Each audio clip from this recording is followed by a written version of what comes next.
Baik, terima kasih Kak Ihsan udah memberikan kesempatan waktunya. Bismillahirrahmanirrahim. Assalamualaikum warahmatullahi wabarakatuh. Selamat malam semuanya. Salam sejahtera untuk kita semua. Mengawali kegiatan belajar pada malam hari ini, kita awali dengan berdoa. Berdoa dipersilakan.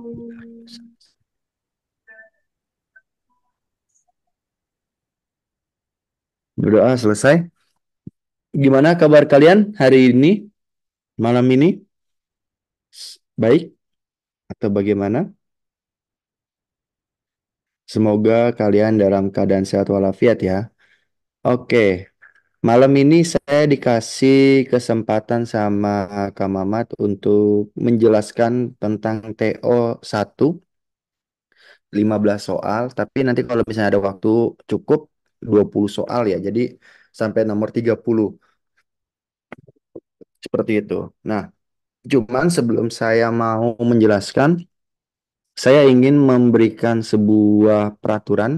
Yang pertama adalah dilarang untuk mencoret-coret layar monitor dari screen yang saya tampilkan, dikhawatirkan mengganggu jalannya kegiatan belajar mengajar di Hore Digital pada malam hari ini. Lalu yang kedua adalah apabila kalian ada yang ingin ditanyakan, silakan ditanyakan di kolom chat, meeting chat, atau raise hand terlebih dahulu. Supaya nanti akan saya persilahkan kalian bertanya seperti itu. Ya. Jadi dimohon untuk tidak mencoret-coret screen dari yang saya tampilkan, dikhawatirkan mengganggu jalannya kegiatan belajar mengajar.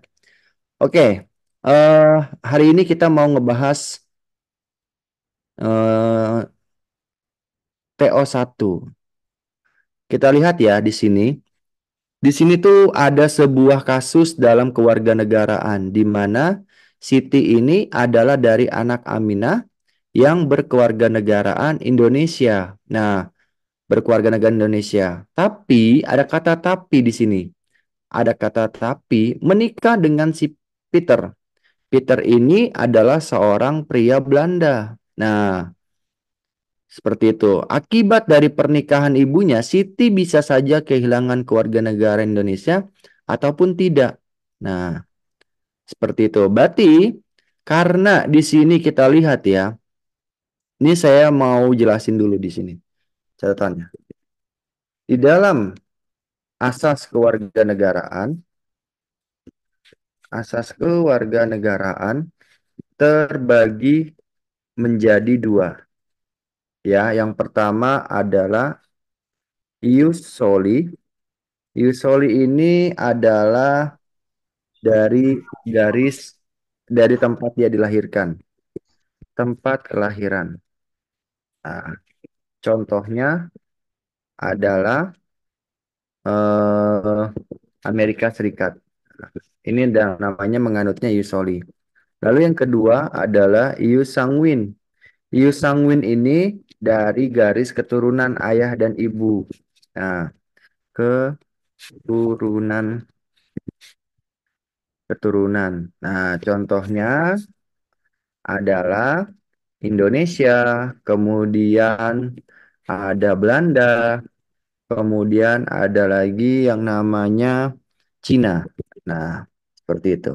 Makanya di dalam soal ini dikatakan bahwa Siti bisa saja kehilangan kewarganegaraan Indonesia ataupun tidak. Nah, di sini sudah dimention nih sebenarnya bisa saja kehilangan kewarganegaraan Indonesia ataupun tidak. Nah, seperti itu ya. Maka jawabannya apa? Status kewarganegaranya si Siti apa? Silakan dijawab di kolom chat.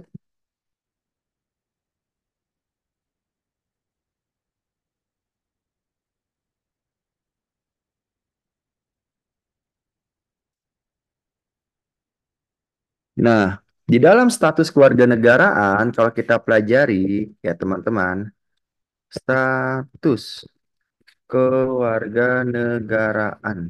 Nah, ini ada dua juga. Ada yang namanya apatrid. Apatrid itu adalah Tidak memiliki kewarganegaraan. Tidak memiliki kewarganegaraan.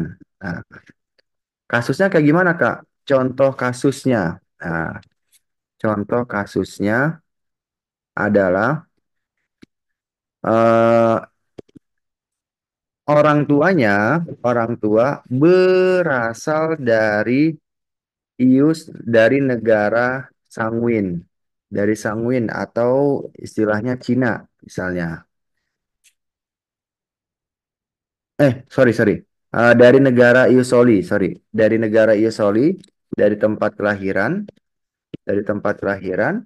kemudian melahirkan anak di negara yang namanya Sanguin atau dari garis keturunan. Nah, seperti itu. Maka anaknya tidak diakui oleh dua warga negara, yaitu apa namanya itu Cina maupun dari Amerika. Kayak gitu. Nah, lalu yang kedua, ada yang namanya bipatrit. Bipatrit ini, bipatrit ini adalah kewarganegaraan ganda. Apa itu dia? Contoh kasusnya adalah orang tuanya berasal dari negara Sanguin. Nah, kebalikan nih, dari Cina. Nah, dari Cina. Melahirkan, melahirkan anak di negara Soli atau di Amerika. Nah, maka dia menjadi dua warga negara. Karena di sini adalah tidak dikatakan lahirnya di mana, di sini tuh tidak dikatakan dia lahirnya di mana. Tapi di sini hanya dikatakan tentang ibunya dari Indonesia, bapaknya dari Belanda. Status kewarganegaraannya si Siti akan menjadi yang namanya yang B kayak gitu. Jadi Siti ini mempunyai, jadi, bentar ya. Jadi Siti memiliki memiliki hak opsi, dalam kewarganegaraan. Apa itu hak opsi? Hak opsi adalah hak memilih atau menentukan salah satu status kewarganegaraannya. Status kewarganegaraan. Itu namanya hak opsi. Ya, jadi kalau misalnya si Siti sudah dewasa, maka Siti boleh milih, boleh menentukan apakah mau menjadi orang Indonesia ataupun mau menjadi orang Belanda. Seperti itu. Jadi karena di dalam soal ini tidak dikatakan lahirnya di mana, nah maka hanya dikatakan orang tuanya dari yang menganut Iyo Sangwin dua-duanya. Maka status kewarganegaraannya adalah yang B. Bisa menjadi warga negara Belanda ataupun Indonesia sampai dengan usianya dewasa. Nah, jadi dia boleh memilih nanti kalau udah dewasa. Nah, seperti itu ya. Oke. Eh, ini ini feeling saya ya, feeling saya teman-teman ya. Di soal nomor 11 ini materi ini akan keluar banyak. Kenapa? Karena tahun ini kan berkaitan dengan proses naturalisasi pemain sepak bola. Jadi kalau bisa dicermati baik-baik tentang materi kewarganegaraan. Karena agak susah ya. Agak susahnya itu tentang hilangnya kewarganegaraan, eh, ciri syarat menjadi warga negara, proses proses menentukan kewarganegaraan Indonesia di mana sesuai itu dengan yang namanya Undang-Undang Nomor 12 Tahun 2006 tentang kewarganegaraan Indonesia seperti itu. Oke ya. Nah, kita lanjutkan soal nomor 2 kalau tidak ada yang mau bertanya. Nah, silakan kalian jawab soal nomor 12.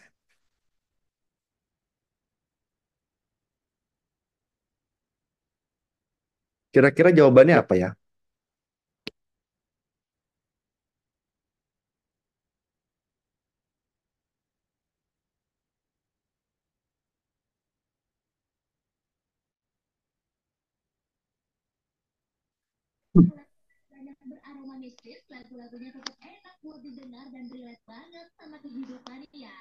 Ayo, kira-kira jawabannya apa?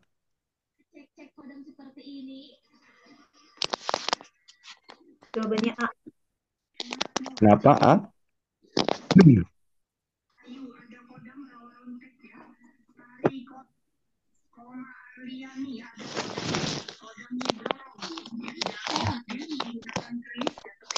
Oke, A, A semuanya. Kita lihat di sini ya, ada yang cek kodam. Nah, di poin pertama, dia dikatakan bahwa Indonesia adalah negara yang akan keberagaman, dikenal akan keberagamannya, di mana menjadi sebuah ciri khas dan kekhasan bagi suatu identitas masyarakat. Kemudian, yang ditanyakan di dalam soal ini adalah upaya yang dapat dilakukan untuk tetap mempertahankan kebudayaan sendiri tanpa merendahkan budaya lain. Nah, berarti kita lihat nih, oh tenggang rasa, oke. Mengawasi perilaku, ini enggak ya, negatif. Mempersiapkan diri, ini bisa jadi nih yang C. Kenapa nggak milih C? Memperdalam pengetahuan untuk tetap dilestarikan, ini juga bagus. C, kenapa nggak milih C dan D? Ayo,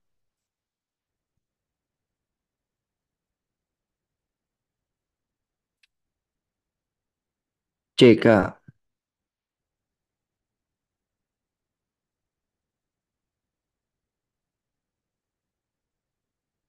Melestarikan lebih kuat, tapi memperdalam pengetahuan juga benar. Ini belum saya ini nih ya. Oke, karena di sini dia dikatakan adalah dia dikatakannya upaya yang dapat dilakukan untuk tetap mempertahankan kebudayaan sendiri dan melestarikan dan tanpa merendahkan. Nah, ada kata tanpa merendahkan. Mempersiapkan diri bisa saja nih yang dilakukan, ya kan? Tapi di sini nggak ada kata dia mempersiapkan, dia tuh malah merendahkan ya berhadapan dengan kebudayaan lain. Nah, ini yang negatif nih.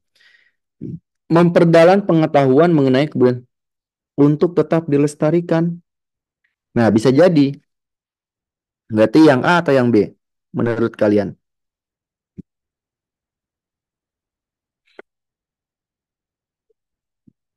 Nah, karena ini nanti saya ini nih ya. Dalam yang namanya prinsip Bhinneka Tunggal Ika, dalam prinsip Bhinneka Tunggal Ika, ada salah satunya sebagai common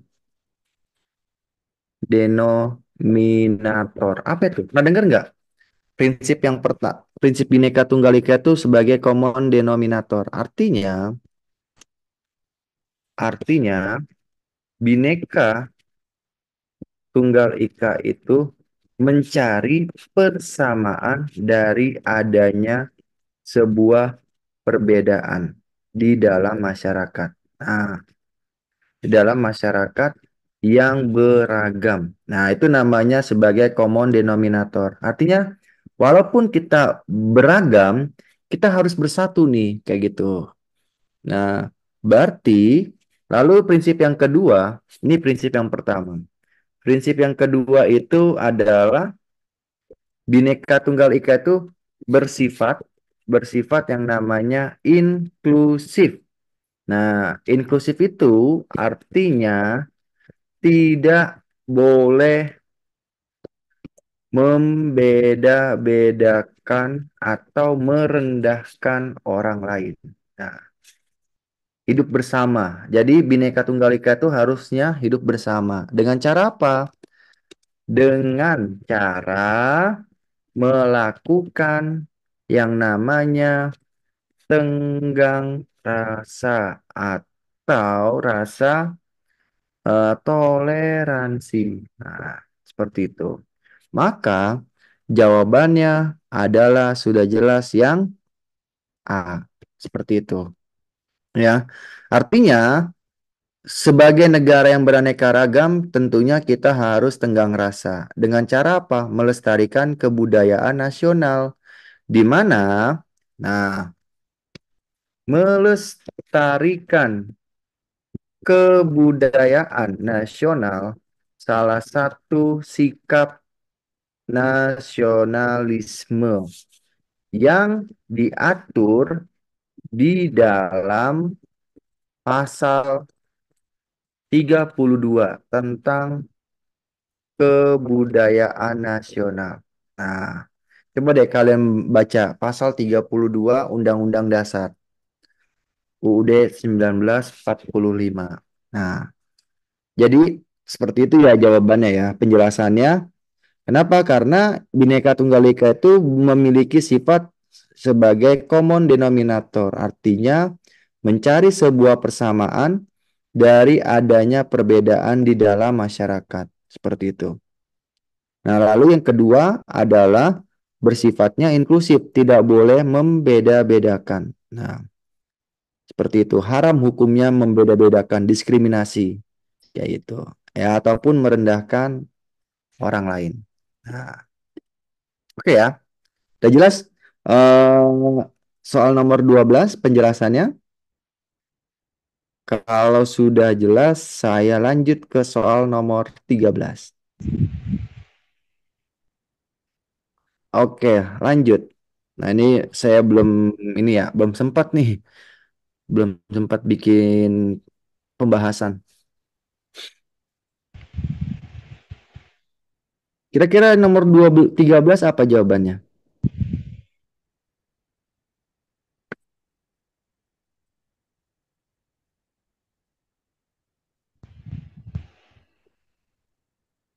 A.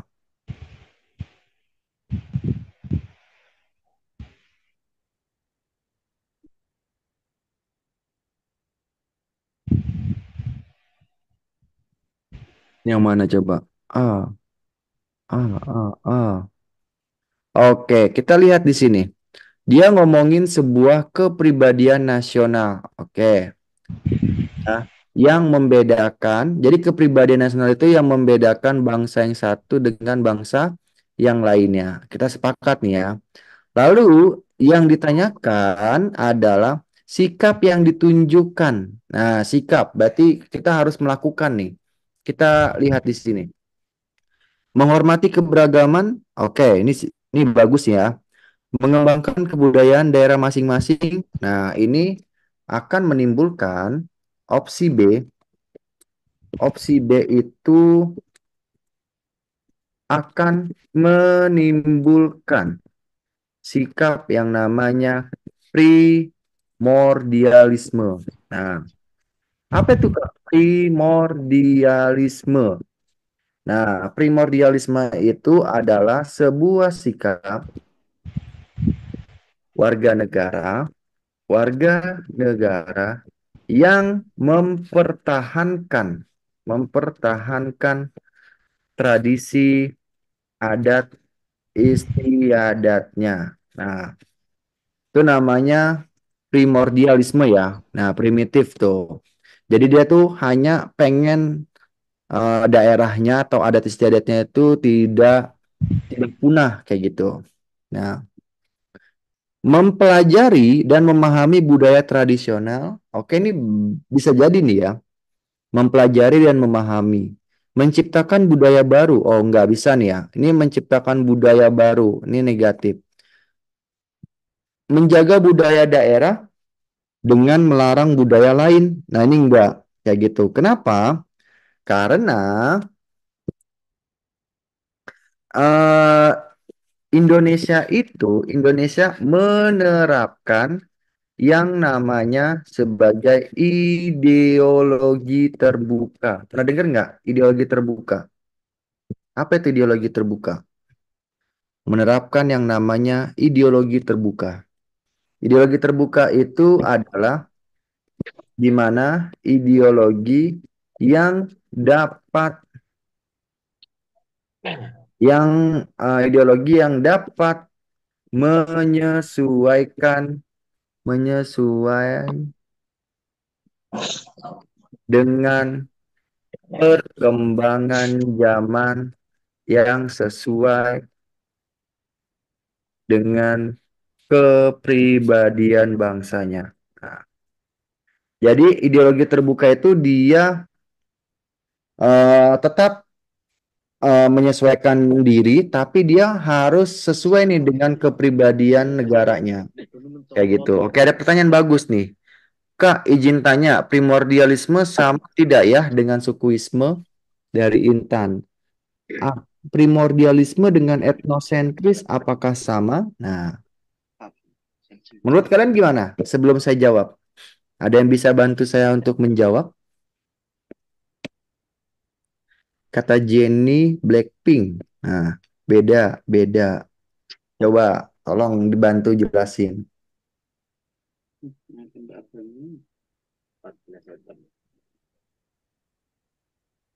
Kalau sukuisme itu apa? Kalau etnosentrisme itu apa? Coba.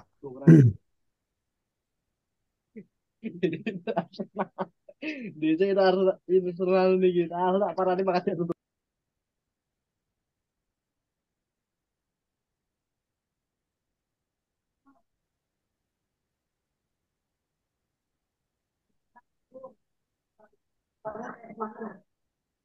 Hmm, oke. Kalau sukuisme betul ya yang dikatakan oleh Jenny. Kalau dia itu lebih fokusnya kepada sukunya doang, kayak gitu. Jadi kayaknya ada deh, masih ada deh tentang sukuisme. Tapi kalau yang namanya, ini catatan ya.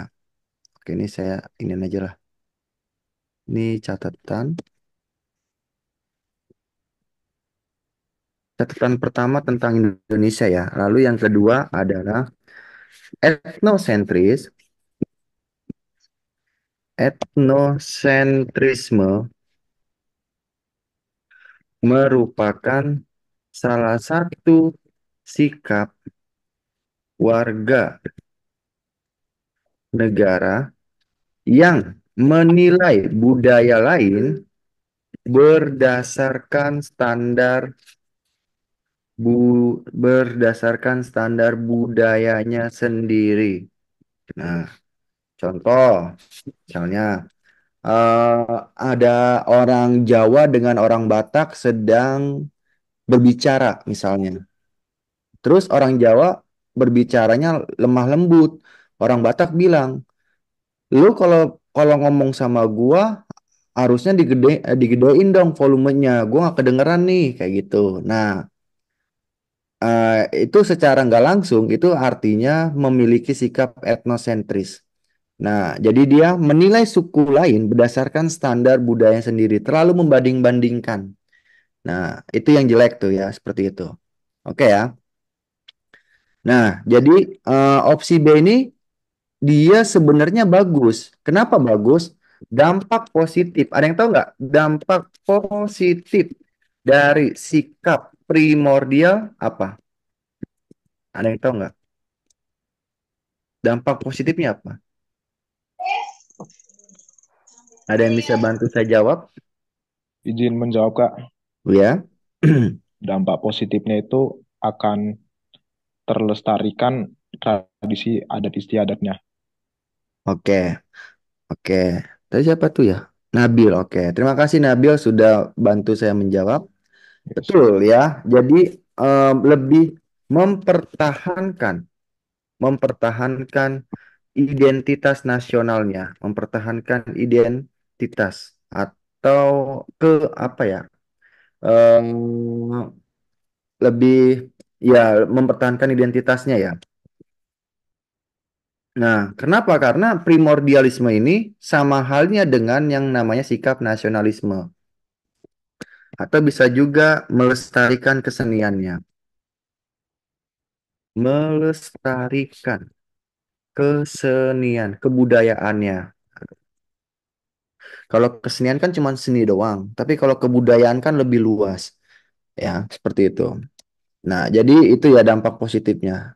Dari sikap yang nomor 13 ini, maka kita tarik kesimpulan, sikap yang perlu kita tunjukkan adalah dengan cara A atau C.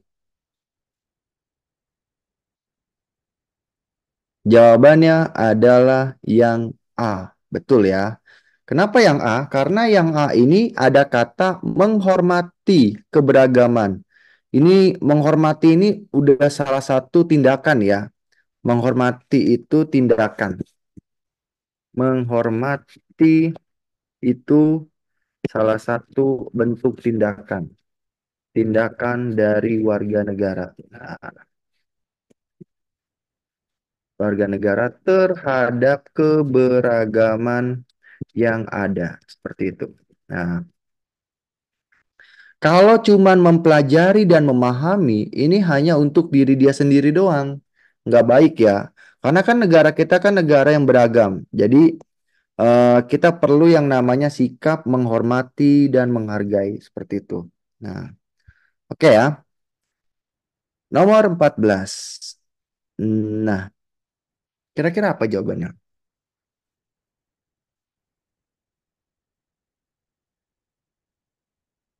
Iya, ini untuk umum ya.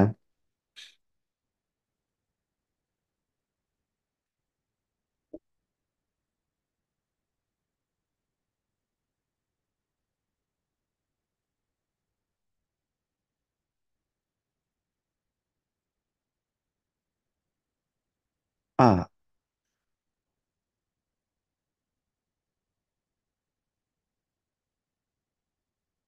Kira-kira apa jawabannya?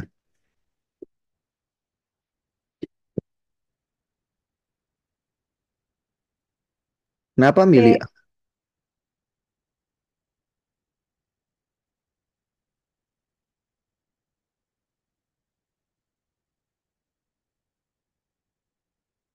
Oke, di sini dia dimensionnya itu adalah upaya mempersiapkan diri menghadapi ancaman terhadap integrasi. Integrasi kan lebih kaitannya menyatukan ya, menyatukan sebuah perbedaan. Kita lihat, meningkatkan rasa kecintaan terhadap budaya dan melestarikan budaya lokal, melestarikan budaya lokal. Bagus apa enggak melestarikan budaya lokal?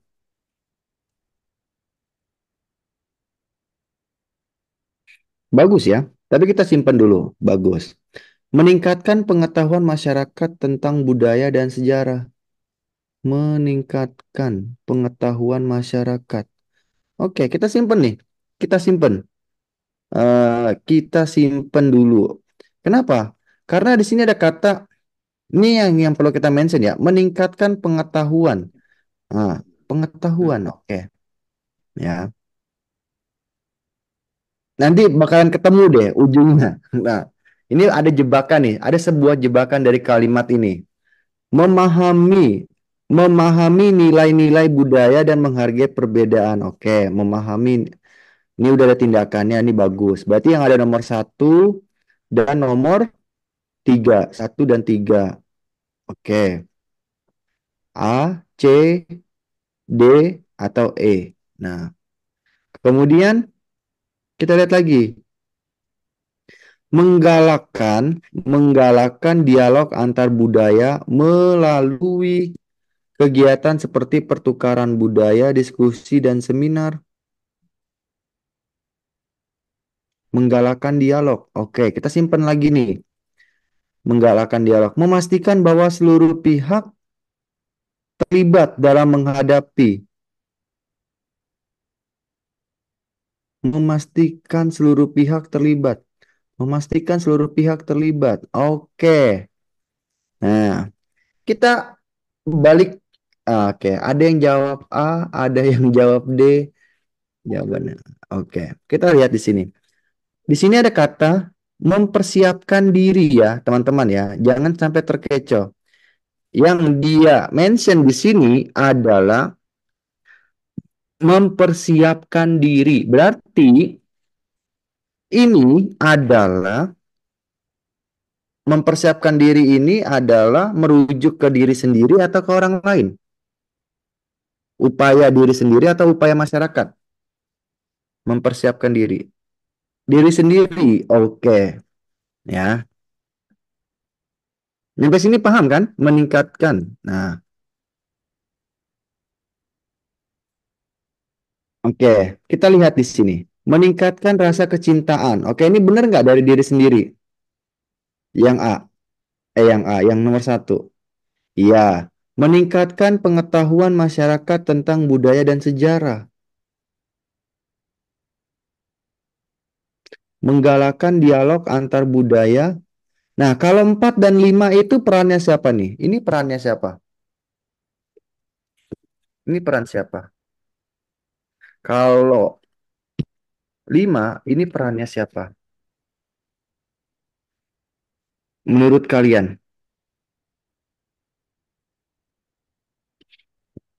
Eh,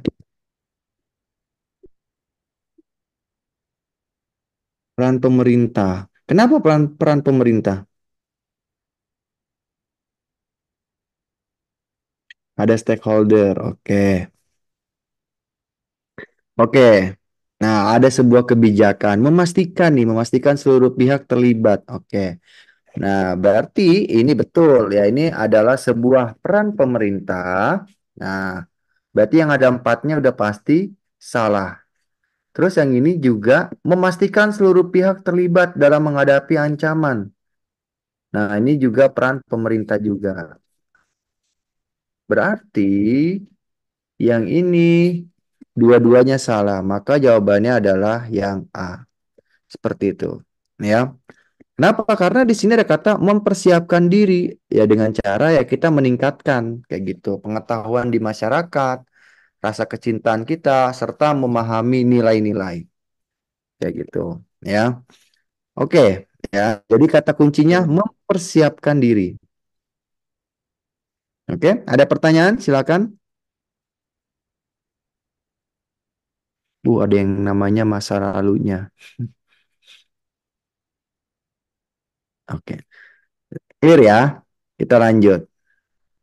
Nah, nomor 15.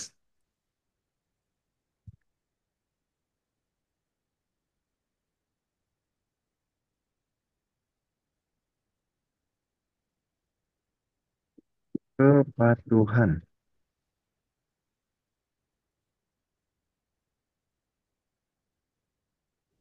Nah, kira-kira apa nih jawabannya?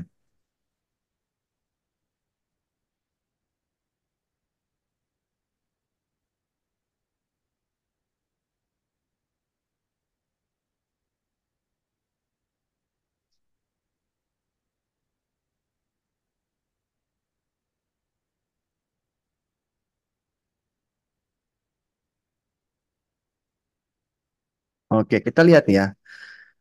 Masyarakat memiliki peran penting dalam menjaga mengatasi ancaman terhadap integrasi. Perannya apa? A juga benar nih, A. Coba deh pahamin. Memiliki sikap dan kepatuhan yang tinggi. Nah, ini juga B juga benar. Nah, B juga benar berwawasan luas dalam setiap menyelesaikan permasalahan hidup.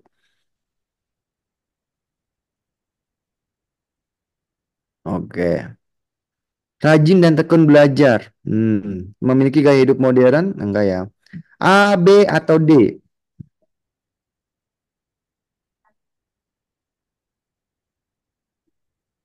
D mencangkup semuanya. Kita lihat di sini. Kalimat paling kata yang paling penting di dalam soal narasi ini adalah ancaman terhadap integrasi. Oke ya. Integrasi ini kaitannya catatan, catatan. Integrasi nasional berkaitan dengan yang namanya suku, agama, ras, adat istiadat, dan lain-lain. Nah, Maka kalau yang A ini hanya di dalam bernegara saja seperti itu. Maka jawaban yang paling tepat adalah yang D, seperti itu. Betul ya, Irfan. A itu berhubungan dengan hukum, bukan berkaitan dengan integrasi. Nah, sebenarnya yang B juga benar ya, berwawasan luas, tapi hanya untuk internalnya doang nih. B ini hanya opsi B. Opsi B itu hanya menyelesaikan permasalahan sendiri, permasalahan diri sendiri, seperti itu. Ya. Nah, kalau yang D itu lebih kompleks ya, artinya kita harus bisa tidak boleh membeda-bedakan. Kayak gitu. Nabil mau ngejawab. Silakan Nabil kalau mau jawab. Halo, Nabil?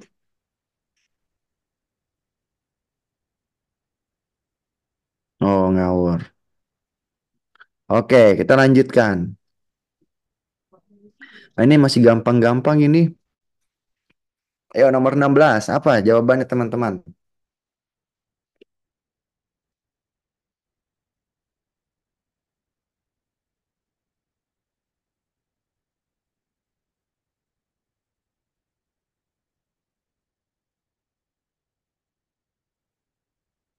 Gampang ini.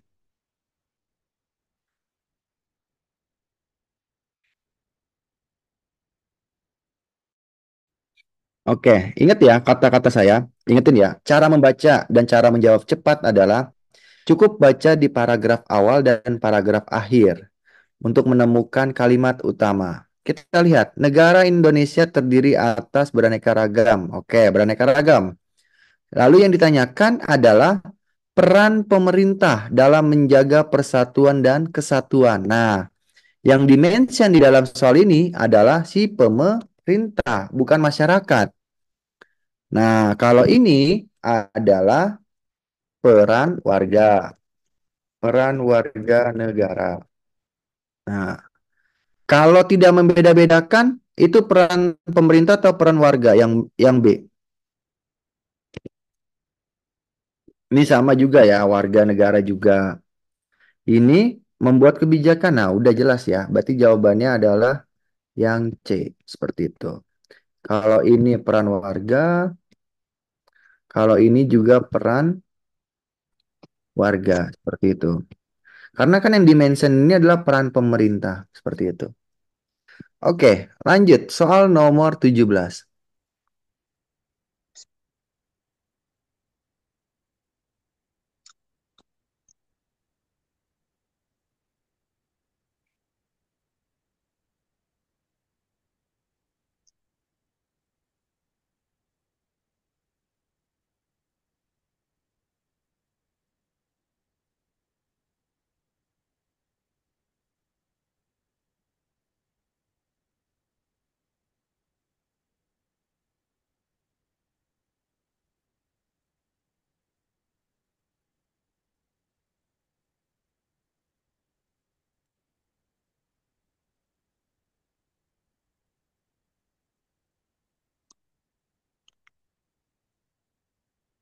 Hmm.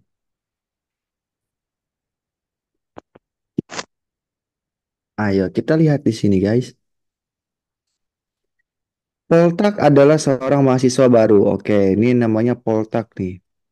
Mahasiswa baru. Dosen Poltak menggunakan bahasa daerah yang tidak dia pahami sama sekali. Ini sebuah permasalahan ya. Dosennya memakai bahasa daerah. Nah, dia tuh berani nih. Kenapa si Poltak berani? Karena dia ada kata meminta dosen tersebut menjelaskan ulang. Nah, ini adalah sikap yang berani nih. Nah, lalu, namun dosen tersebut terlihat tersinggung. Nah, ini sebuah kasus nih, sebuah masalah. Nah, dan melemparkan istilah di mana bumi dipijak di situ langit dijunjung. Berarti sikap dari dosen tersebut menimbulkan perpecahan nih apa? Ayo, jawabannya apa? Kayaknya bukan bangsa ya. Ini kan masih suku ya.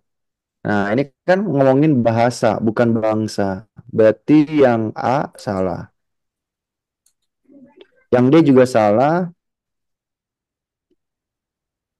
Oh ini anjir. Ini kan pada ingat nih. B, C, D atau E? Karena negatif nih. B, B, C, E. B, C, E. Belajar Sam.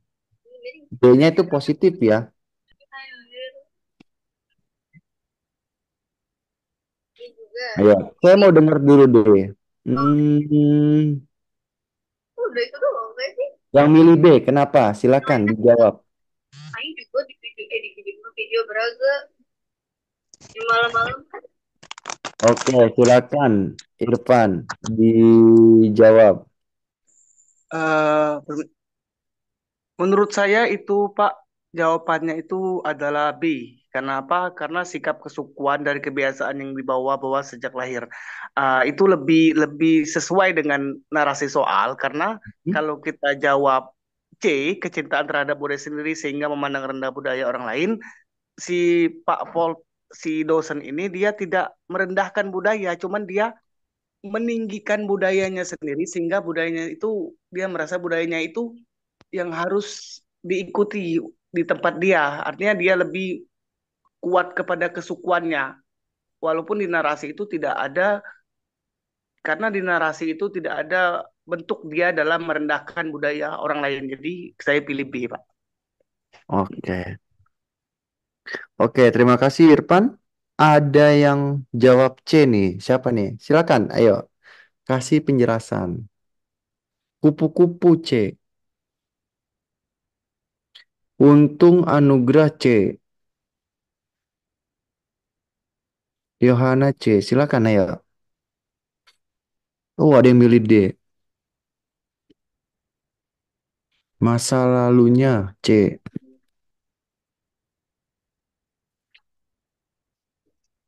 Oke, karena di sini dia dikatakan eh, memakai bahasa daerah, tapi dia tersinggungnya itu karena si Poltak ini memintanya menggunakan bahasa Indonesia, bukan bahasa daerah, bener nggak?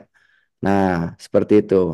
Si Poltak itu minta dosennya menggunakan bahasa Indonesia. Nah, berarti penyebabnya adalah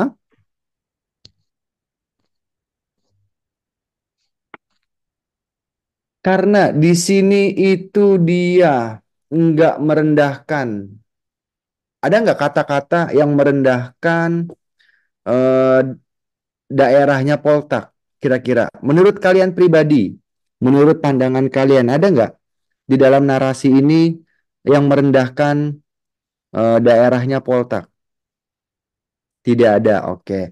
Kenapa tidak ada? Karena dia di sini, dia dikatakan malah melemparkan istilah, di mana bumi dipijak, di situ langit dijunjung. Seperti itu. Artinya, di mana kalian berada, kalian harus menghormati adat atau daerah setempat ya, seperti itu.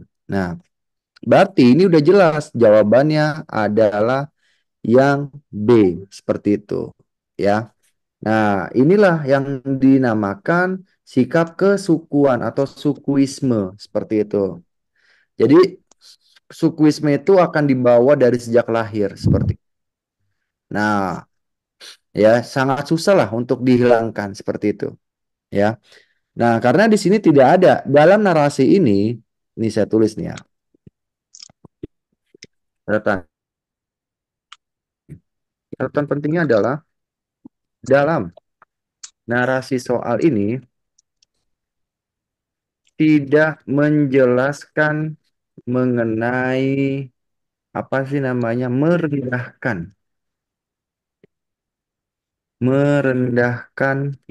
budaya dari Poltak. Nah, melainkan memberikan sebuah istilah. Nah, untuk selalu menghargai. Nah, menghargai budaya setempat. Nah, jadi udah jelas ya. Berarti jawabannya adalah Bravo, seperti itu. Oke, kita lanjutkan soal nomor 18. Nah,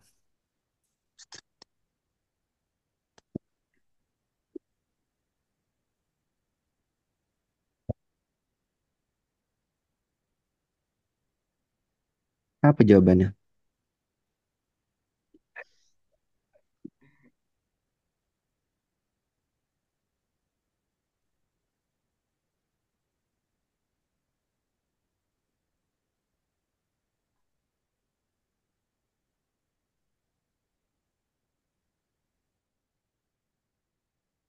Oke, stereotip. Stereotip itu artinya lebih kayak menilai hal yang negatif ya, stereotip. Stereotip itu udah pasti negatif. Nah, apalagi ini pandangan terhadap suatu kelompok atau golongan dalam bentuk apa nih? Dalam bentuk penilaian. Nah, berarti sikap yang menjunjung pernyataan di atas adalah kalau yang A, orang yang menjunjung dan memandang budayanya lebih baik.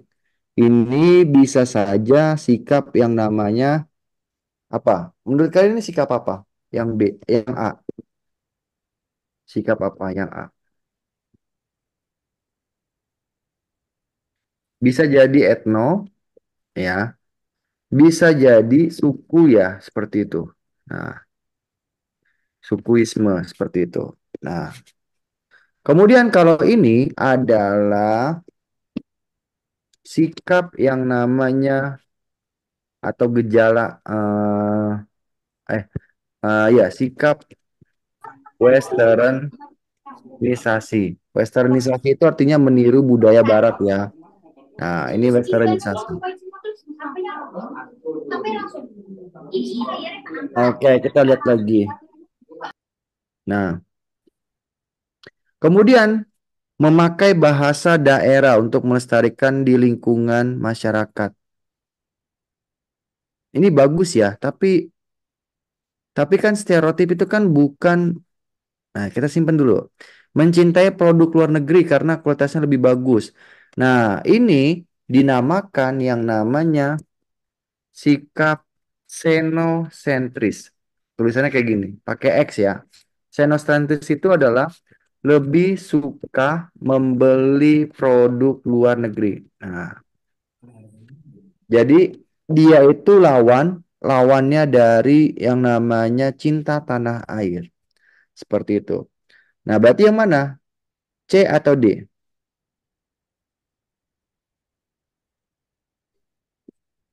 D tidak ada kaitan dengan stereotip ya. Dia oke. Berarti jawabannya udah jelas ya. Yang C, betul. Kenapa? Karena dia udah ada kata nih. Melabeli setiap orang Batak berbicara keras dan sikapnya kasar. Nah, ini adalah hal yang negatif nih ya. Eh, hampir sama dengan apa ya? Saya lupa tuh. Dalam ilmu sosiologi nih. Karena stereotip itu adanya di ilmu sosiologi ya. Seperti itu.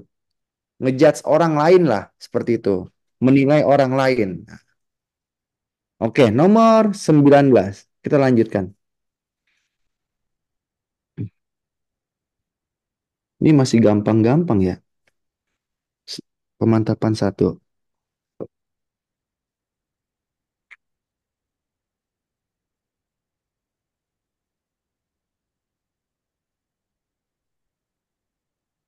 Hmm? C. Oke. Kita lihat di sini. Wah, pengaruh. Pengaruh negatif globalisasi ekonomi. Oke. Kecuali, berarti yang bukan pengaruh negatif ya. Yang bukan nih. Ada kata kecuali. Berarti udah jelas nih ya. Jawabannya adalah yang C. Seperti itu. Nah, ini adalah dampak positif. Oke, lanjut. 20.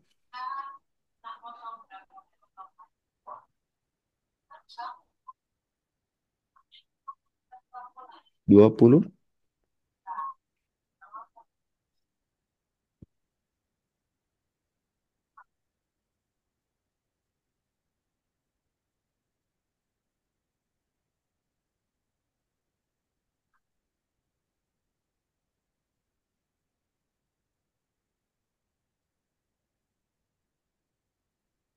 DB.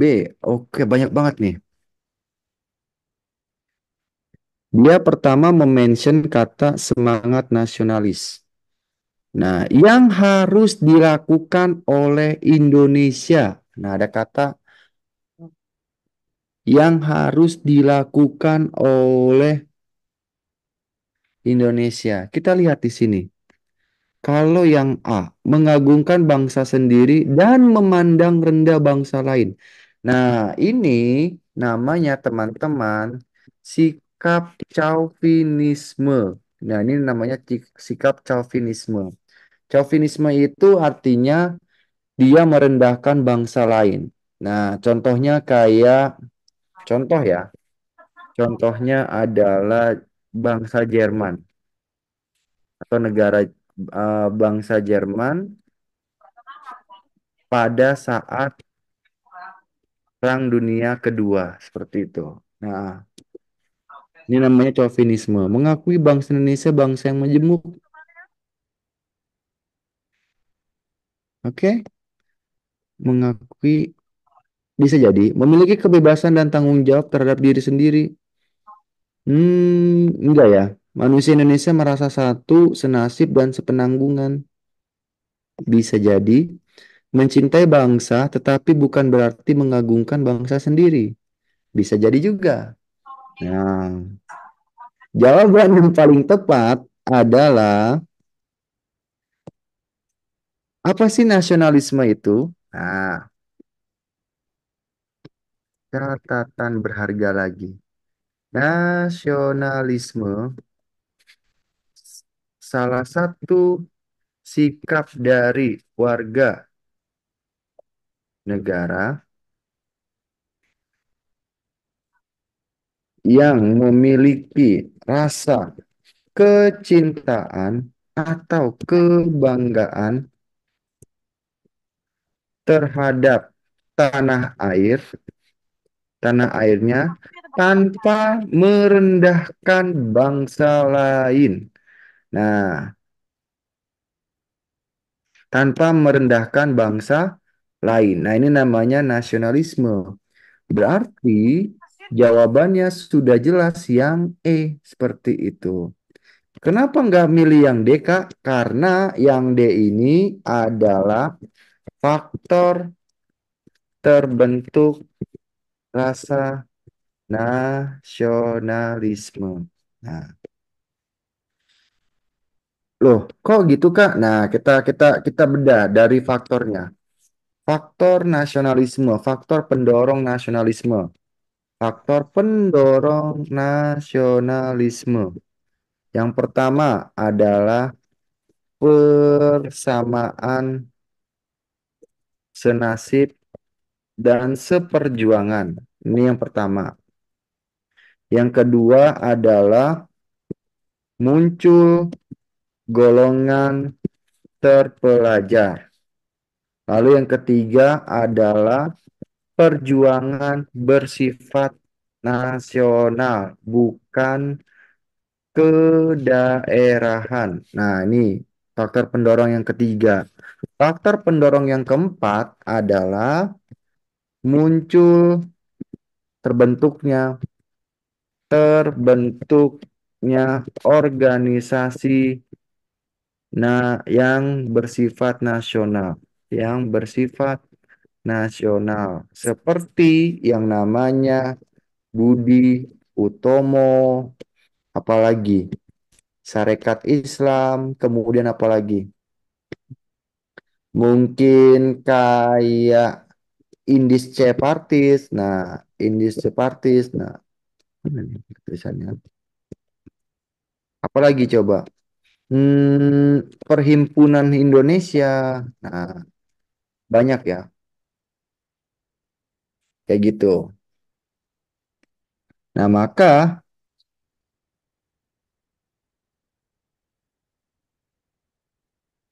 iya, jadi eh, karena yang ditanyakannya itu adalah di sini tuh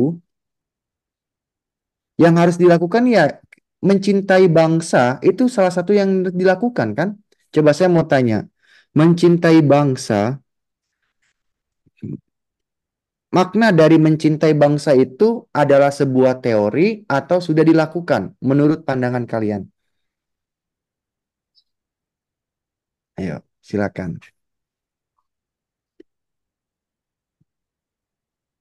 Sudah. Ada lagi? Mencintai bangsa itu sudah dilakukan atau hanya sebatas teori kayak gitu. Sudah kan? Nah, artinya mencintai bangsa itu salah satu bentuk nih ya. Nih, mana tadi? Ya kok nggak bisa. Nah, bentuk mencintai bangsa ini ada banyak cara. Yang pertama, melestarikan kesenian. Ini yang pertama. Menjaga sumber daya alam. Nah, sumber daya alam. Lalu yang ketiga itu mempromosikan, bisa juga nih, mempromosikan pariwisata di Indonesia. Nah, di Indonesia ini salah satu bentuk kecintaan kita kan terhadap tanah air. Nah, maka bukan lagi bentukannya itu teori, tapi dia sudah ada praktik ya seperti itu. Nah, jadi jawabannya udah jelas nih, kayak gitu. Yang E. Karena kalau yang D itu udah saya katakan apa namanya itu kalau yang D ini adalah faktor pendorong terbentuknya nasionalisme, adanya persamaan senasib, seperjuangan, muncul golongan pelajar kayak gitu. Karena yang dimention ini adalah yang harus dilakukan seperti itu. Berarti ya mencintai bangsa kayak gitu. Bukan berarti kita mengagungkan bangsa kita itu hebat kayak gitu, enggak kayak gitu. Tetap kita harus melestarikan kesenian kayak gitu. Iya, betul. Semangat Sumpah Pemuda itu salah satu bentuk semangat nasionalisme. Salah satunya yang ini nih, perjuangannya bersifatnya nasional. Nah, ini cerminan dari peristiwa Sumpah Pemuda seperti itu.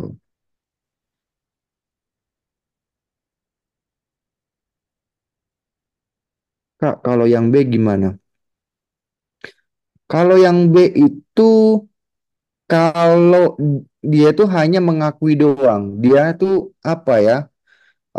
Kan di sini perasaan kecintaan atau nasionalisme itu kan ada kata memiliki rasa kecintaan, kemudian ada rasa kebanggaan, nah tanpa merendahkan ya terhadap tanah airnya. Nah, salah satu bentuknya yang ini. Nah, bentuk dari sikapnya ya seperti itu. Jadi kalau yang ini apa ya? Kalau bisa dibilang bukan.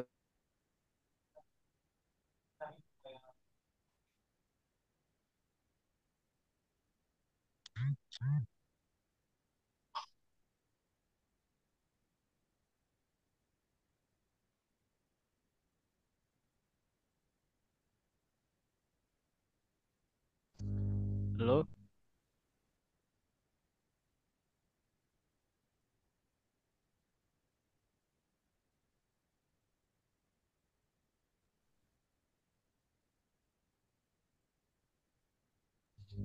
gak ada suaranya Bang.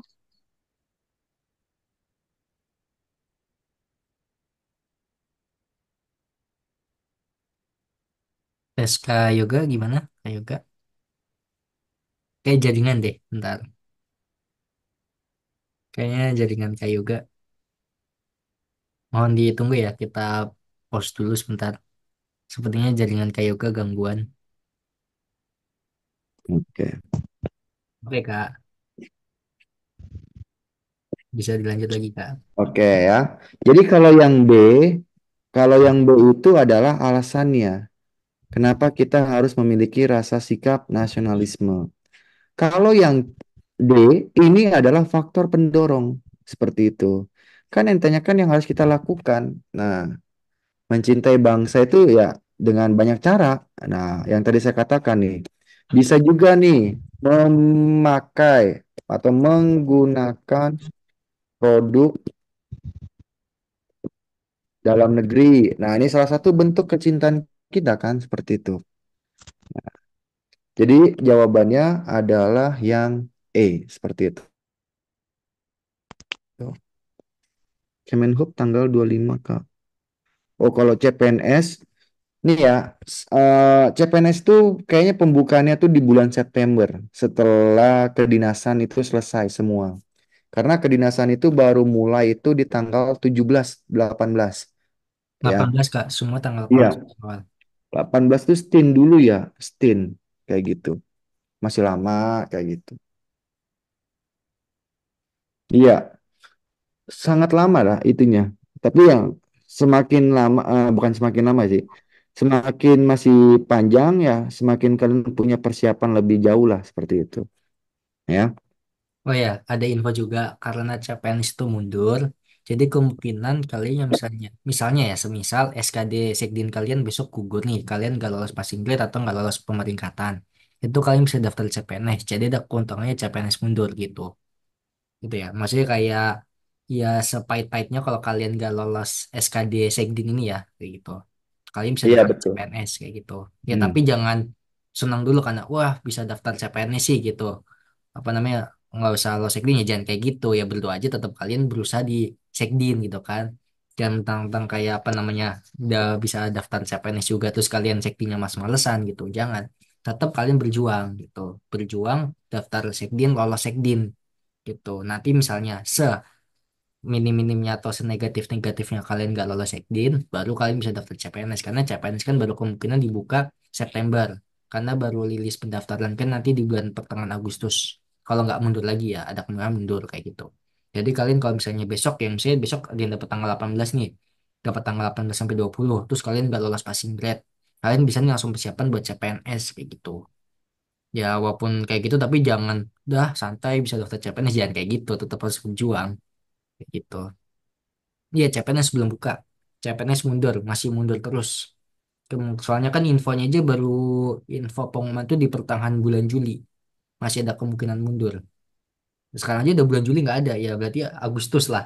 Paling mundur lagi infonya di awal bulan Agustus info pengumuman. Kalau nggak akhir awal bulan kayak gitu. Iya, soalnya Hmm. kan sekarang kan ada kebijakan yang ini tuh yang di guru ya, kasihan-kasihan juga ya. Ya, Apa ya yang namanya? harus daftar apa yang punya sertifikasi profesi itu ya. Mm-mm, kayak gitu. Yang guru harus punya sertifikasi profesi, terus juga kan mayoritas semua ditempatkan di IKN, tapi kan belum tahu IKN aja masih belum pasti jadi apa enggak kayak gitu kan, kayak gitu masih buat formasinya masih belum jelas kayak gitu. Juli udah Ada mau yang habis, iya bener Juli udah mau habis, Juli aja udah mau habis belum ada info pengumuman.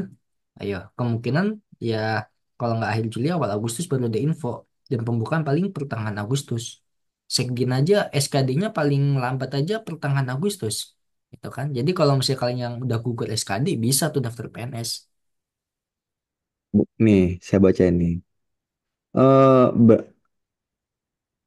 Izin Pak, mau nanya formasi CPNS yang nggak ada syarat tinggi badan apa ya? Kayaknya kalau di Kementerian Hukum dan HAM untuk formasi Pas ada. ijazah, iya ada itu dia. Kemenkumham ada. Kementerian Luar Negeri Kementerian Luar Negeri nggak ada yang nggak nggak ada, tapi itu. dia ada tes TOEFL. Ya, Dia bahasa wajib Inggris tes ya. Kalau bahasa nggak TOEFL, Inggrisnya. IELTS dia. Mm-mm. Sama kalau Kemensos nggak belum, ada tuh. Kemensos, Kemenpan, sama Kemenkes itu nggak ada tinggi badan. iya. Tapi kalau yang paling susah tuh ya di Kemendikbud, Kemdikti lah. Karena di Dikti itu syarat minimalnya tuh ada yang S2 kayak gitu. Nah, paling banyak itu analisis hukum sih, analisis hukum dan kebijakan. Paling banyak deh kayak gitu. Hmm, Kemenak juga nggak ada tinggi badan. Kuota Kemenak, apa iya, Kemenak paling banyak tuh sekarang. Kementerian Agama kuotanya paling banyak sekarang. Tapi untuk P3K ya, kalau CPNS sih sedang lah gitu. saya juga Kemenak kok, ASN Kemenak. Mantap, Kak Yoga. Ya begitu, logonya ikhlas beramal. Hmm. Iya, jadi harus ikhlas dan harus sering beramal Mm-mm, gitu. Asli. betul. Kejaksaan, iya betul. Kejaksaan tuh agak agak berat ya, kejaksaan. Apalagi kalau nggak salah itu kalau di Kementerian Hukum dan HAM Ya, dia kalau nggak salah minimal juga harus punya skill bela diri ya, seperti itu. Oke, kita lanjut aja tuh. Ada yang lanjut. Oke, Oke ya. lanjut dulu. Nanti sharing-sharingnya di akhir ya. Di akhir ini. Oke. Oke, lanjut yuk. Nomor 21. Hmm, Ini banyak yang tipe-tipe dah.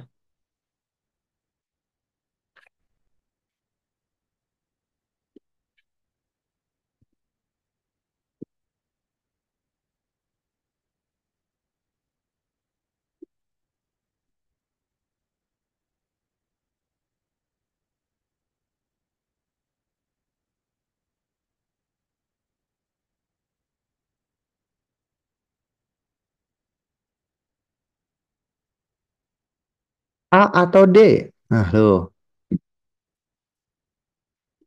A atau D? Karena di sini ada kata penyelenggara negara akan berjalan dengan baik jika penyelenggara negaranya mampu menjalankan fungsinya.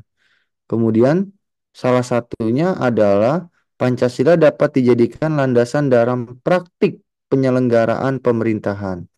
Berarti jawabannya adalah, ingat nggak? Di sini ada terdapat tiga fungsi Pancasila.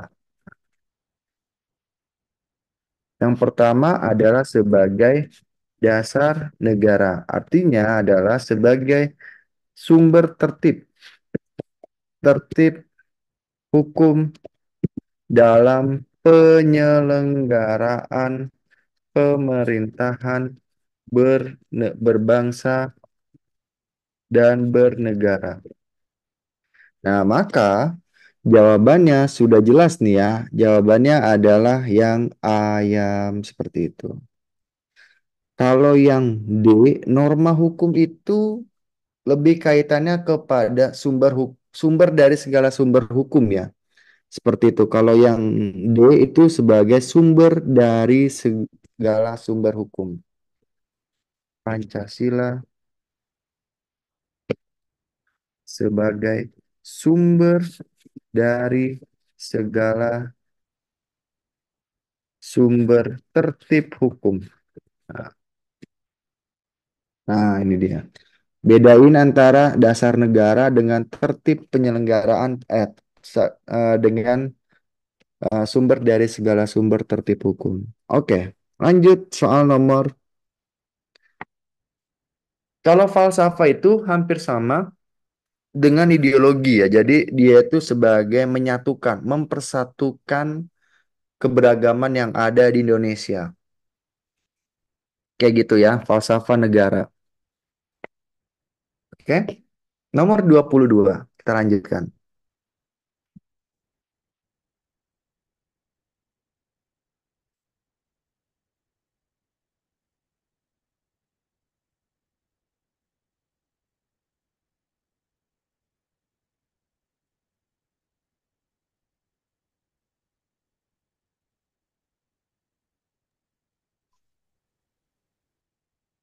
Dua puluh dua, apa jawabannya?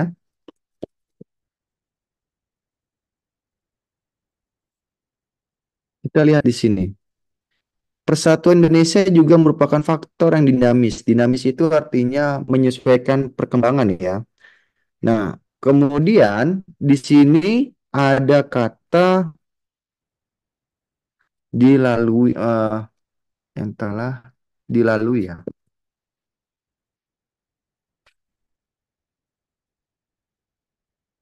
Eh, diakui ya, diakui ya. Oke. Nah, tapi yang ditanyakan di sini adalah contoh penerapan sila pohon beringin. Nah, oke, kita lihat. Politik dinasti. Tadi ada yang jawab A, D. Oke. Politik dinasti. Saya pertebal di sini. Politik dinasti itu sila keberapa? Memilih teman secara selektif sila keberapa? Merasa dirinya bagian dari seluruh umat manusia sila keberapa? Memelihara ketertiban dunia sila keberapa? Menghindari pembajakan karya tulis sila keberapa? Nah, Ayo lo. Wis, politik dinasti sila kelima. Ada yang bisa menjawab atau meluruskan? Silakan.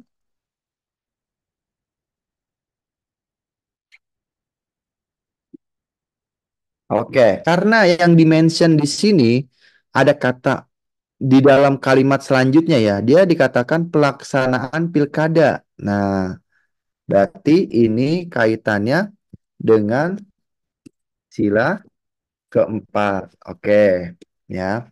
Memilih teman secara selektif, harkat martabat. Nah, berarti ini adalah sila kedua. Oke. Kemudian merasa dirinya bagian dari umat manusia. Ini sila keberapa? Sila dua juga, betul. Poin ke-10 ya.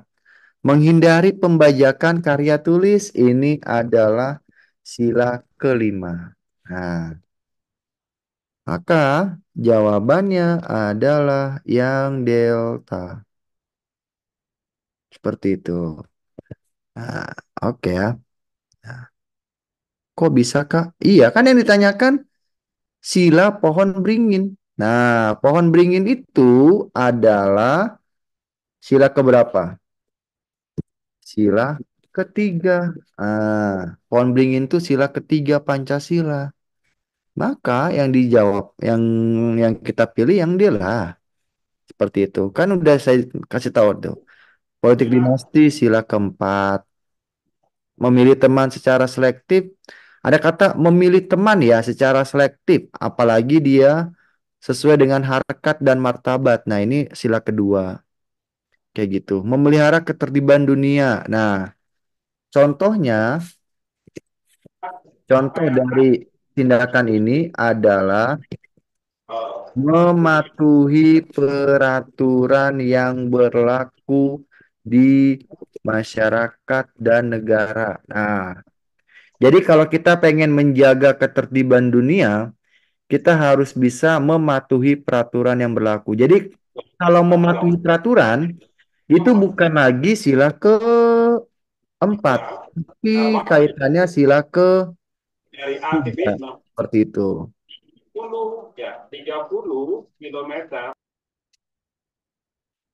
Oke ya, udah jelas ya.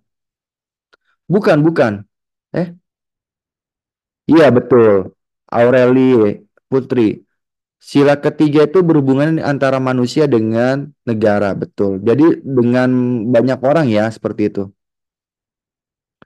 Oke, unsur persatuannya di mana, Kak? Unsur persatuannya adalah di sini nih, memelihara ketertiban dunia. Nah, kenapa? Karena kalau kita pengen menjaga dunia, kita harus bersatu. Bersatunya dengan cara apa? Mematuhi sebuah peraturan seperti itu. Nah, jadi udah jelas ya.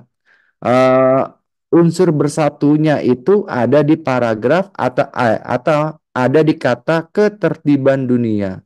Seperti itu. Hmm, jangan terkecoh dengan sini kayak gitu. Coba deh, kalian buka lagi butir-butir pengamalan Pancasila. Pasti ada deh. Memelihara ketertiban dunia itu ada di sila ketiga poin kelima. Salah satunya adalah mematuhi peraturan. Jadi kurang tepat ya kalau ada beberapa tutor di beberapa channel ataupun beberapa bimbel mengatakan mematuhi peraturan itu lebih kaitannya ke sila keempat. Nah, jadi kita cross check lagi deh butir-butir Pancasila, kaji lebih dalam. Oh iya ya, ternyata ada betul. Nah, nah kan bener nggak? Seperti itu. Nah, apalagi tuh bayar pajak bela negara. Bayar pajak itu bukan bela negara ya, tapi dosen PPKN saya mengatakan bayar pajak itu salah satu bentuk patriotis, rela berkorban, seperti itu. Nah, iya, nah jangan terkecoh, pokoknya jangan terkecoh dengan ada kata keadilannya, seperti itu. Ya, jadi keadilan di sini adalah mematuhi peraturan itu untuk semuanya supaya adil, mau presiden kek, mau anaknya presiden kek, harus mematuhi peraturan. Mau raja kek, mau perdana menteri, dia harus mematuhi peraturan. Artinya dalam sila ketiga di sini, kita kalau kita pengen menjaga ketertiban dunia, kita harus melakukan dari hal yang paling kecil dulu, seperti itu. Ya, betul. Bayar pajak itu masuknya sila kelima, yaitu adalah memajukan ada di poin ke-11 kalau tidak salah. Sila kelima poin ke-11 itu ada kata-kata kemajuan bangsa, kemajuan bersama.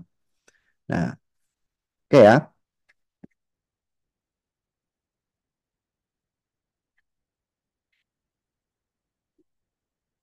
Oke, kita lanjut.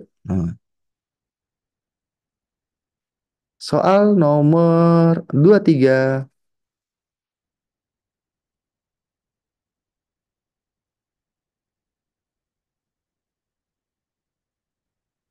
Ayo, kira-kira apa jawabannya?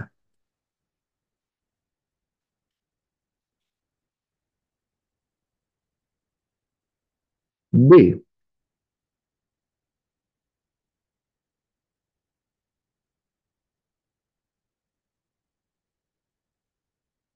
B atau D? Ah, loh. B atau D? B atau D? Oke, kita lihat di sini. Nah, kita lihat ya. Desa Bandar secara berkala, oke, dia menyelenggarakan pemilihan kepala desa. Nah, ada seorang warga namanya Pak Holil. Nah, dia bekerja di sebuah perusahaan. Sebenarnya Pak Holil ini tempat Pak Holil memberikan izin apabila salah satu karyawannya akan mengikuti pemilihan kepala desa. Tetapi, nah ini ada sebuah permasalahan di sini. Pak Holil memilih untuk tetap berangkat bekerja daripada ikut berpartisipasi. Oke, saya ulangi. Ada kata daripada ikut berpartisipasi. Berarti bertentangan dengan sila keempat nih. Karena apa? Apakah Pak Holil mengambil tindakan sendiri? Kayaknya enggak ya. Nah, ini tidak nih. Seperti itu. Tidak memenuhi asas demokrasi dalam partisipasi politik. Oke. Ini nggak ada kaitannya. Oke. Individualis? Enggak. B atau D menurut kalian? Oke. Tadi bagus nih. Ada yang mencermati. Eh, yang ditanyakan sikap ya. Nah, sikap ini artinya tindakan. Berarti jawabannya adalah yang bravo, betul. Nah, jadi salah satu asas demokrasi itu adalah partisipasi politik. Nah, menurut tokoh politik namanya Gabriel Almond, nah partisipasi politik itu ada dua. Ada partisipasi politik konvensional, ada partisipasi politik non konvensional. Kalau kalian baca dalam bukunya itu Dasar-Dasar Ilmu Politik yang dikarang oleh Profesor Dr. Miriam Budiarjo, nah itu luar biasa tuh, seperti itu. Ya, ada nggak di sini anak hukum atau anak politik? Pasti kenal lah dengan buku Miriam Budiarjo tentang dasar-dasar ilmu politik seperti itu. Oke, kita lanjutkan karena dikit lagi nih. Kita berhenti di nomor 25.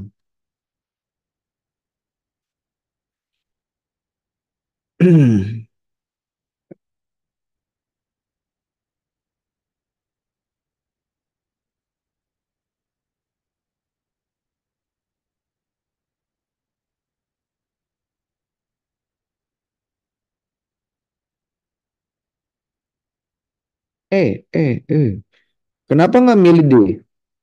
Hmm, yo. Kan dia di sini ngomongin tentang Dan persetujuan pun didapat dari kedua golongan tersebut. Nah, itu kan dia ngomongin yang bermanfaat dong bagi negara kita. Nah, loh.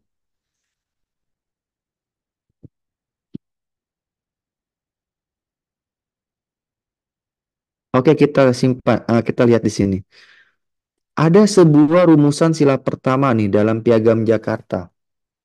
Nah, beberapa tokoh menyampaikan keberatan karena Indonesia tidak hanya dari kalangan umat Muslim. Berarti yang mencerminkan sila keempat ini adalah sudah jelas ya, yang dalam musyawarah harus mengutamakan keputusan dan kepentingan bersama kayak gitu.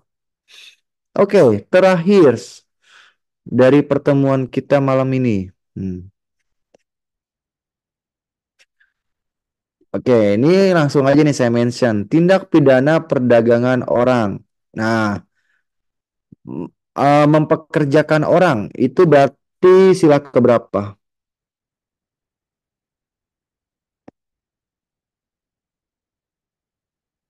Dua. Oke, berarti yang ada nomor duanya nih B C E. B C E. Oke, B C E. Kemudian kita lihat lagi nih.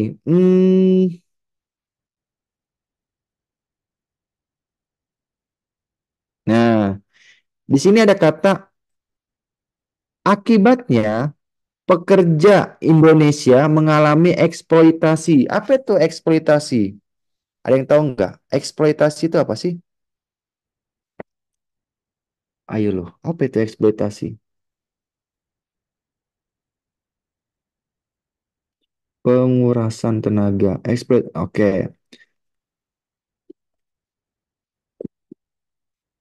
catatan, catatan sejarah. Eks- Eksploitasi itu adalah salah satu sikap yang mementingkan, mementingkan kepentingan pribadi ataupun merugikan kepentingan umum, merugikan kepentingan umum. Nah, ini namanya eksploitasi. Nah, ya, jadi eksploitasi itu dia mengambil sebanyak-banyaknya untuk kepentingan dia doang. Nah, berarti udah jelas nih. 2 dan 5, betul. Maka jawabannya yang B seperti itu. Oke, ya. Nah, sampai di sini ada pertanyaan dari 25 soal. 15 soal. Oke, yang nomor 24. Kenapa enggak yang D? Oke. Di dalam sila keempat, eh, ini itu, ya, 24 mana? Oh, sila keempat. Dia itu, kalau yang ini, lebih kaitannya kepada sila ketiga. Di mana sila ketiga itu menempatkan menempatkan kepentingan bangsa di atas kepentingan pribadi ataupun golongan. Nah, atau golongan.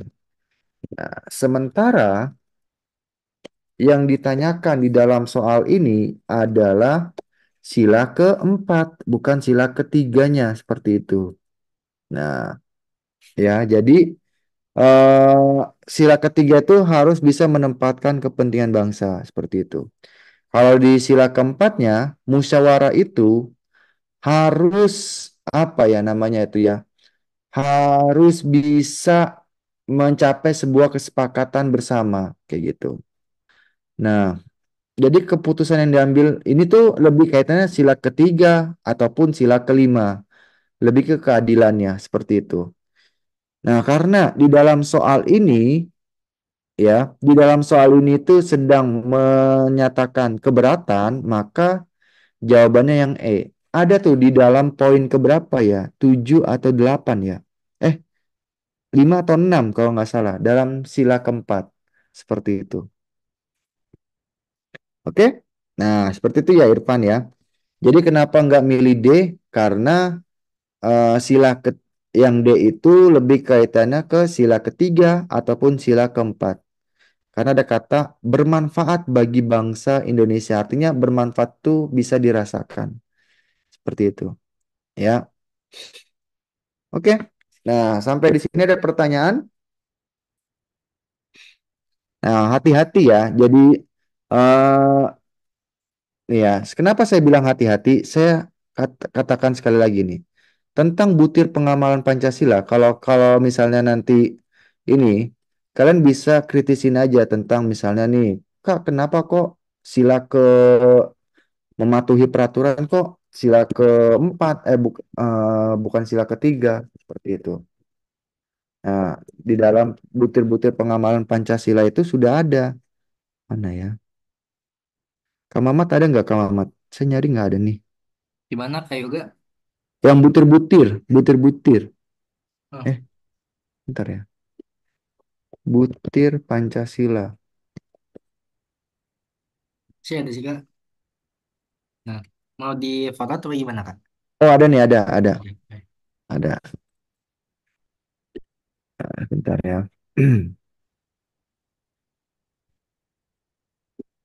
Nah, sudah terlihat kan? Nah, di dalam sila ketiga, nah, tuh yang tadi terkecoh dengan kata keadilan. Nah, di sini sudah jelas tuh. Dia dikatakan bahwa memelihara ketertiban, ya Allah. Mana nih, guys? Bentar ya, guys. Bentar, bentar, bentar. Oke Kak.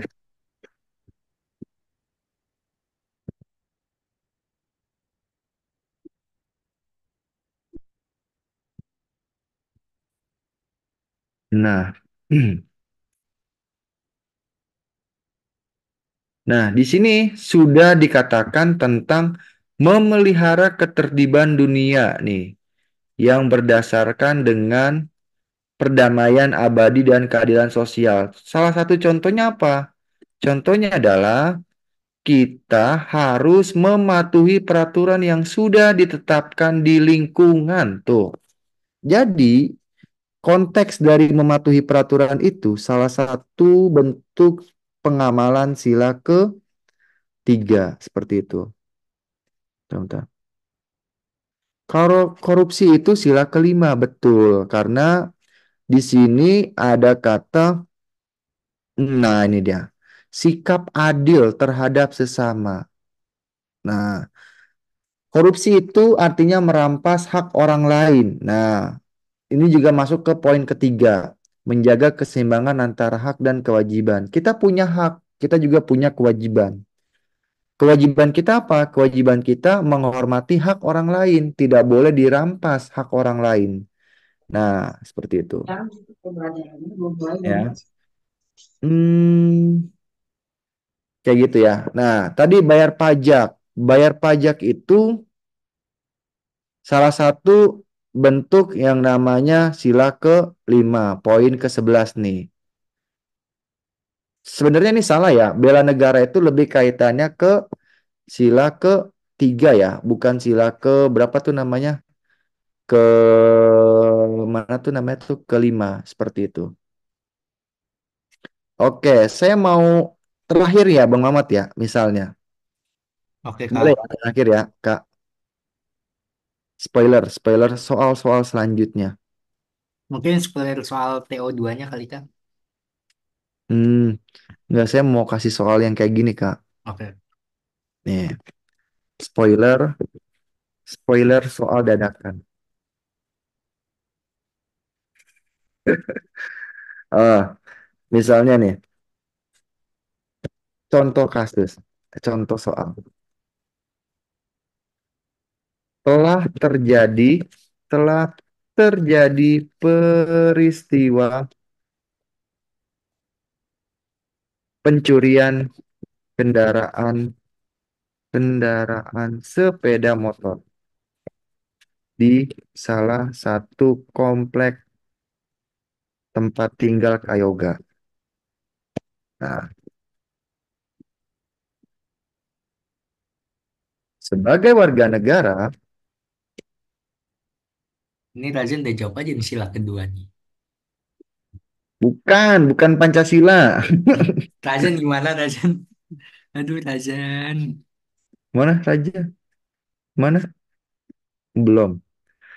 Sebagai warga negara, Kak Yoga melakukan upaya mengatasi dengan cara memasang CCTV di rumahnya. Sikap Kak Yoga di atas salah satu unsur bela negara yaitu, halo, uhuy. A. Nasionalisme. B. Patriotisme. C. Kesadaran berbangsa. D. Yakin terhadap ideologi Pancasila. E. Kemampuan awal bela negara.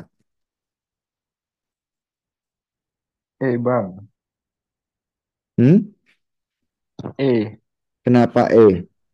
Karena kalau nggak salah pernah lihat di indikatornya kalau kemampuan awal bela negara itu ada salah satu poin yang dimana menjelaskan kalau kita itu peka terhadap ancaman. Jadi kalau Ancamannya apa? sesuai dengan soal itu menurut saya kalau opsi A sama B itu bukan dalam unsur bela negara. Kalau yang Ad- C enggak, yang D juga enggak. Jadi yang E. Oke, karena ancamannya itu di sini nih. Nah, ancaman di sini nih ya, seperti itu. Terus solusinya apa? Memasang CCTV, bener nggak? Nah, maka jawabannya adalah yang E. Nah, soal-soal yang kayak begini nih, yang paling bikin kalian enek ya, ininya. Nanti ada soal-soal yang bentuk-bentukannya kayak begini. Saya mau upgrade soal saya, kayak gitu. Eh, saya nemuin soal ini tuh kayak soal anak kelas 10 kurikulum Merdeka. Lebih penalarannya tuh hampir sama dengan masuk sekolah kedinasan, seperti itu. Jadi buku PPK-nya tuh lebih susah ya, sekarang-sekarang ini. Lebih stres lah anak-anak sekarang. Oke ya, itu aja dari saya.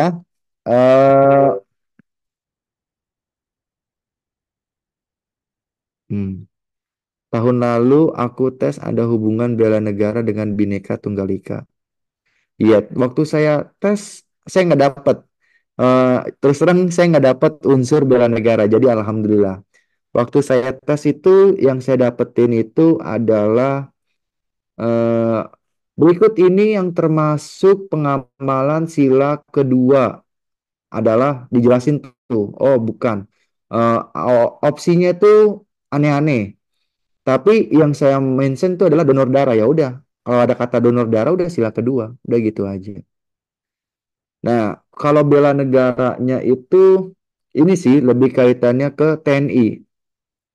Telah terjadi kepemilikan wilayah di Sipadan dan Ligitan. Peran TNI salah satunya menjaga wilayah tersebut agar tidak diambil oleh negara lain. Sikap yang ditunjukkan TNI itu salah satu contoh bela negara. A. Pendidikan PPKN, pelatihan dasar militer, nah kayak gitu. Kalau saya dapatnya kayak gitu. Lalu yang ketiga, materi lembaga negara yang saya dapat itu disajikan pernyataan tentang tugas lembaga negara MK. Waktu itu saya dapat MK. A. Menguji undang-undang terhadap eh, menguji peraturan perundang-undangan terhadap undang-undang. B. Menguji undang-undang terhadap undang-undang dasar tahun 2019. Tahun 2019. Seperti itu. Nah, menguji undang-undang terhadap undang-undang dasar, kemudian memilih menjaga kode etik hakim agung seperti itu. Nah, jadi lebih lebih sikapnya ininya tuh adalah penalaran ya seperti itu. Grup yang mana? Hayo, hayo. Grup ya nggak tahu lah. Nanti Bang Mamat yang bisa ya. Oke, Banyak grup, grup sekolah, grup guru. Oke, itu aja ya dari saya. Kalau ada pertanyaan silakan ditanyakan di kolom chat nih. Saya baca-bacain dulu. Kak, kalau soal TNI itu masuk bela negara apa, Kak? Kalau TNI itu salah satu unsur bela negaranya kemampuan awal.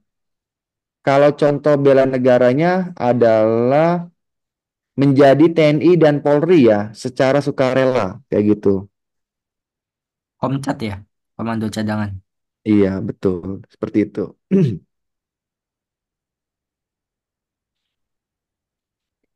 eh yang paling sering banyak saya dapatkan adalah Pancasila sebagai ideologi-ideologian tuh. Mantap. Ideologi terbuka kayak gitu. Oke, mungkin itu saja yang bisa saya sampaikan. Saya kembalikan ke Kak Mama. Oke, terima kasih Kak Yoga atas waktunya pada malam hari ini. Ya tadi udah di apa ya ada 15 soal ya untuk soal TO TWK satunya, TO1 TWK ya. Jadi ada 15 soal lagi. Kemungkinan untuk yang 15 soalnya lagi hari Jumat ya Kak. Hari Jumat nanti Abang infokan. Dan untuk besok kemungkinan kita bahas soal yang TIU-nya ya, TIU TO satunya gitu. Dan kemungkinan malam juga nanti pantauin aja. Untuk TKP kemungkinan weekendnya seperti itu ya. Untuk yang TO2 kemungkinan dibahasnya minggu depan. Kalau semuanya udah pada selesai dibahas yang TO1 baru TO2-nya minggu depan kita bahas via Zoom. Terus buat yang nanya file soal hanya diberikan ke grup tryout ya sama grup paket bimbel premiumnya gitu. Untuk TO-nya yang TO dari Horia Digital ya, kalau yang dari tryout Kontes kan nanti dari Bang Zul itu soalnya. Sama buat yang nanya yang file tadi butir-butir Pancasila, nanti abang berikan juga di grup premium, grup event tryout, baik event tryoutnya Rakornas sama event tryoutnya Hore Digital ya.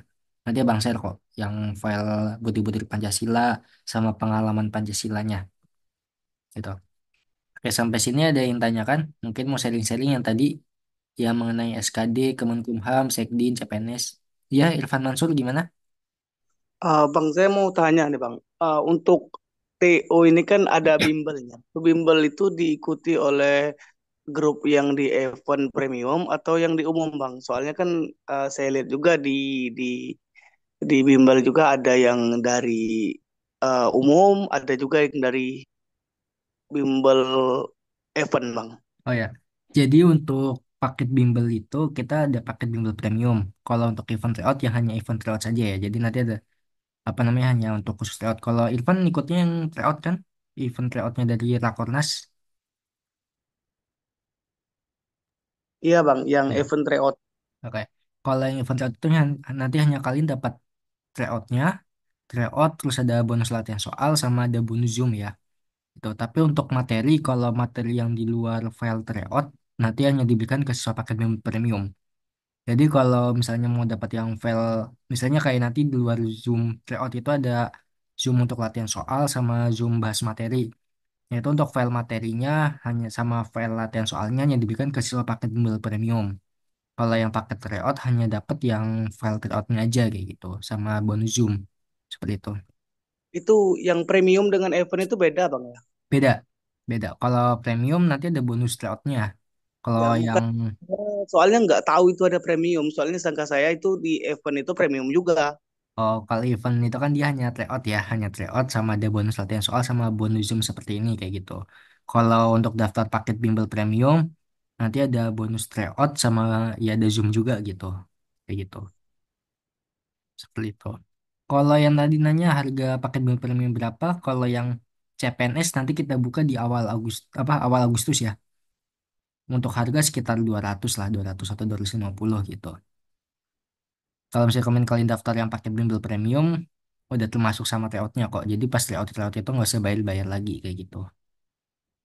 Yang premium CPNS belum buka ya. Kemarin baru buka premium yang Sekdin. Premium Sekdin juga udah ditutup. Untuk yang sekarang itu premium CPNS nanti di Agustus ya, di awal Agustus. Kemungkinan di awal Agustus atau pertengahan Agustus. Nunggu info pembukaan CPNS dulu kayak gitu. Karena apa namanya biasanya info pembukaan itu akan diikutin dengan info kisi-kisi ya, kisi-kisi dari BKN kayak gitu. Seperti itu ya.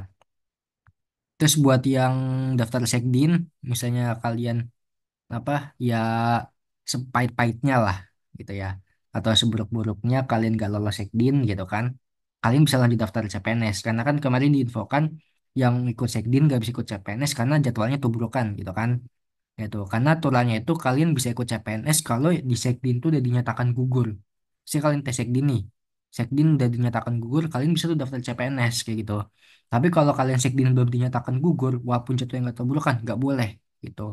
Misalnya SKD Sekdin udah lewat, kalian lagi yang tahap seleksi psikotes atau tahap seleksi yang akademiknya atau yang lagi kesehatannya, atau yang lagi tes fisik, terus ada pembukaan CPNS gitu.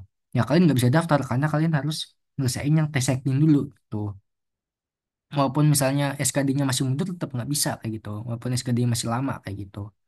Jadi nanti misalnya kalian udah dinyatakan gugur sekdin, tapi pembukaan CPNS sudah ditutup, ya udah kalian nggak bisa daftar kayak gitu. Ya jangan ya walaupun kayak gitu ya kalian tetap berjuang jangan waduh daftar apa ya CPNS jangan tutup kalian terus ngerasa apa ya langsung sengaja gugurin sekdin ya nggak bisa. Kayak gitu berarti kalian nggak pede sama kayak apa ya nggak pede sama kemampuan diri kalian kayak gitu. Bang mau tanya nih gimana untuk SKB. SKB kita adanya SKB yang sekdin ya.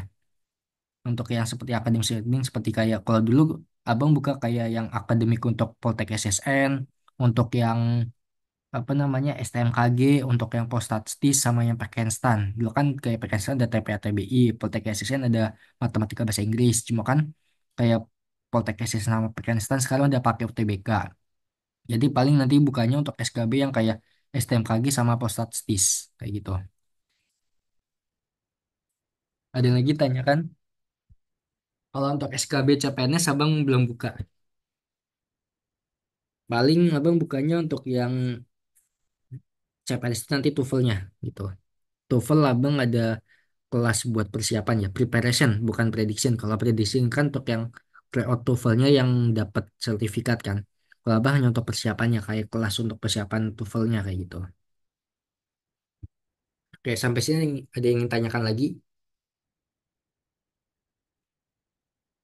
Jadi gitu ya, misalnya kalian ingin dapat tanggal 18 kayak kemarin kan ada yang japri abang, bang minta kelas apa ya, minta ada maraton Zoom karena ujian tanggal 18 gitu kan, takut nggak lolos, takut gagal, terus nanti nggak bisa daftar CPNS, GPR atau apa, nggak usah takut kalian kalau misalnya sepait-paitnya ya tanggal 18 nih, misalnya kalian dapat ujian SKD Sekti tanggal 18, tanggal 19, terus kalian nggak lolos passing grade, tenang aja kalian masih bisa daftar CPNS gitu. Nanti jadi kalian udah tahu bocoran FR Sekdinya gimana, kurang lebih CPNS seperti itu, kayak gitu ya. Oke, sampai sini ada pertanyaan lagi. Oke, kalau nggak ada mungkin udah cukup ya, udah jam setengah 11. Mungkin nanti abang akhiri aja untuk jadwal Zoom selanjutnya. Nanti abang infokan di grup event tryout sama grup premium ya. Gitu. Kemungkinan besok bahasnya soal TIU ya, soal TIU yang tryout satunya Hore Digital. Oke, kalau nggak ada pertanyaan, oke. Terima kasih kepada Kak Yoga atas waktunya pada malam hari ini. Semoga apa yang disampaikan Kak Yoga bermanfaat buat semuanya. Dan terima kasih kepada para peserta yang telah mengikuti kegiatan Zoom dari awal sampai akhir. Semoga apa yang disampaikan Kak Yoga dapat diterima dengan baik dan dapat dipahami dengan baik, sehingga dapat membantu kalian dalam mengerjakan soal SKD besok ya, buat yang Sekdin sama untuk yang CPNS mungkin bisa lebih dikembangkan lagi gitu kalian. Oke, ya sama-sama. Oke, cukup sekian dari Babang. Mohon maaf apabila ada kekurangan. Wabillahi taufiq wal hidayah. Wassalamualaikum warahmatullahi wabarakatuh. Selamat malam semuanya. Oke, sama-sama.